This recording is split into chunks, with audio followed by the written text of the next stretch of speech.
Hello out there, this is Wakeangel2K1, and some of you may have seen this image on my DeviantArt gallery recently. It's my blueprint for what I would consider to be an idealized Sonic the Hedgehog action figure.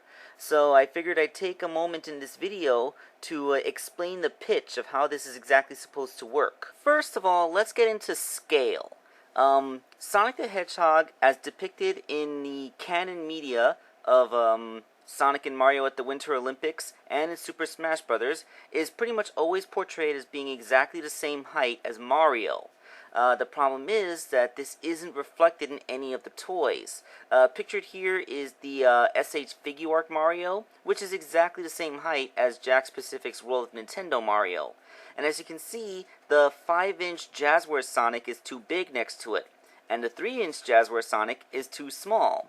The 4-inch Classic Sonic actually is the same height as Mario, except the problem is, since Sonic Generations, it's been pretty much hardwired into our brains to think that Classic Sonic is supposed to be significantly shorter than regular Sonic. Therefore, it just still doesn't look right standing next to Mario. We need a Sonic figure that is 4 inches tall so it can stand next to the Mario figure, whether you have the Figuart or the Jakks Pacific one. The next part is something that has plagued every Sonic figure that's ever been made, and that, of course, is his top heaviness. The design of Sonic is just that he has a very large head. Jazzwares tried to solve this problem with their 5-inch figure by making the head hollow, which made it a lot lighter, but in actuality, it's the shape of the head that's also the problem. As you can see in this profile shot, those spines go really far back there, and I have him lean slightly forward in this picture, as you can see, but if he were standing straight up, that center of balance would be behind his heels, and he'd just inevitably fall over.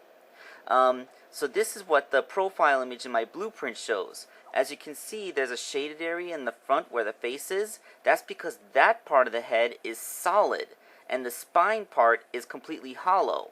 By making the front of the head heavier than the back of the head, denser, it balances out. So when the figure is standing up straight, the center of balance is over the middle of the foot. This prevents the figure from tipping over. I think that is how you solve the problem of getting Sonic to stand reliably. Alright, the third part is the changes in the figure's articulation that I've made.